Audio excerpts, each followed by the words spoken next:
defense left to evolutionists against all these scientific facts is just one thing: propaganda. The baseless scenario of the human evolution is imposed on the public by means of imaginary drawings that appear in evolutionist publications.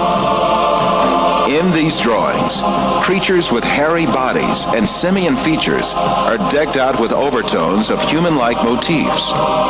The given impression is that these half-man, half-ape transitional forms did live once. From time to time, drawings that present snapshots from the social life of these creatures are made. These misleading drawings are introduced in a particular sequence to engrave the scenario of the human evolution on the subconscious of society. Even in the most famous scientific publications, there frequently appear such window dressings called reconstructions and imaginary family tree drawings made by their inspiration.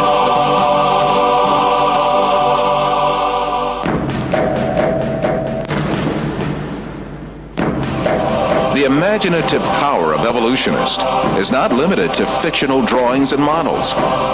They go even further and shoot movies in which imaginary half-man, half-ape creatures act.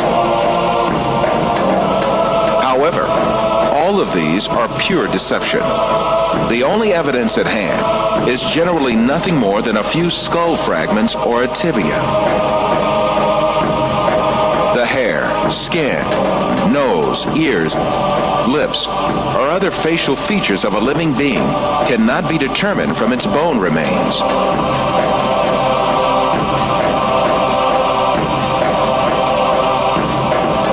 Evolutionists shape these soft tissues, which leave no trace in the fossil, to suit the purposes of their theory, and produce imaginary reconstructions in their workshops.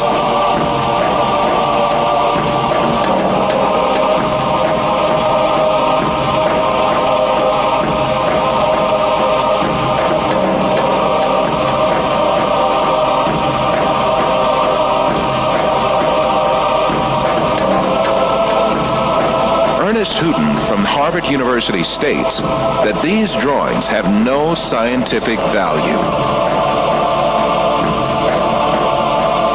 You can, with equal facility, model on a Neanderthaloid skull the features of a chimpanzee or the lineaments of a philosopher. These alleged restorations of ancient types of man have very little, if any, scientific value and are likely only to mislead the public. Evolutionists go so far in this subject that they can even invent very different faces for the same skull. The three entirely different reconstructions made for the fossil called Zinjanthropus is a famous example showing how persistent evolutionists are in producing these false masks. Evolutionists engage not only in drawing and modeling tricks, sometimes they commit deliberate forgeries. The most famous of these frauds is the Piltdown fossil, introduced in England in 1912 by an evolutionist named Charles Dawson. This fossil was presented as the most important transitional form between ape and man and was displayed in museums for more than 30 years.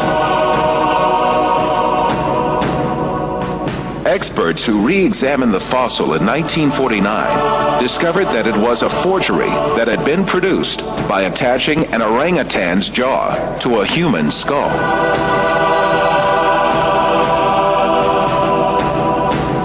Another intermediate transitional form fabricated by evolutionists was the Nebraska man.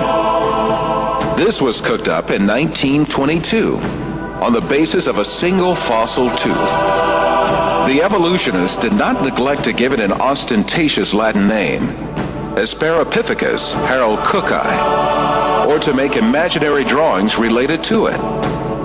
It was soon revealed that the tooth that had been the source of inspiration for Nebraska Man, in fact, belonged to a wild pig.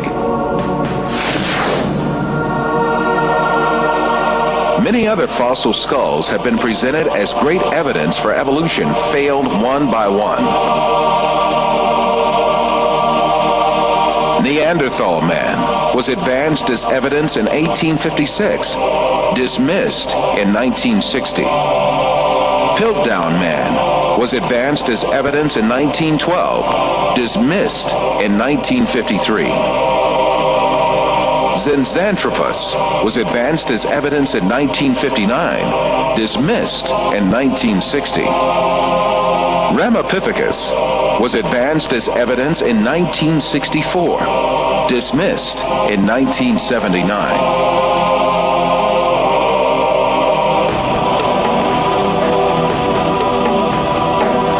Despite all these facts, these skulls are still presented to the public through the media and in some evolutionist textbooks as if they were scientific facts.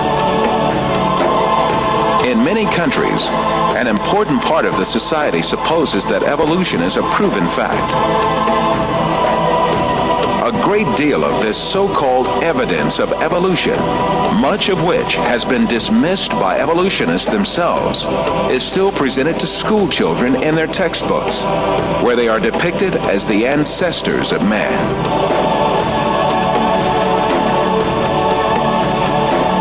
In fact, the truth that the evolutionists try so hard to deny and conceal is there for all to see. Species appeared all of a sudden and perfectly on the earth. That is, they were created. The divine creator, ruling over the whole of nature, created all kinds with their unique and perfect traits. That divine creator is Allah, the one and only God. He is the Lord of the heavens, the earth, and all that is between them.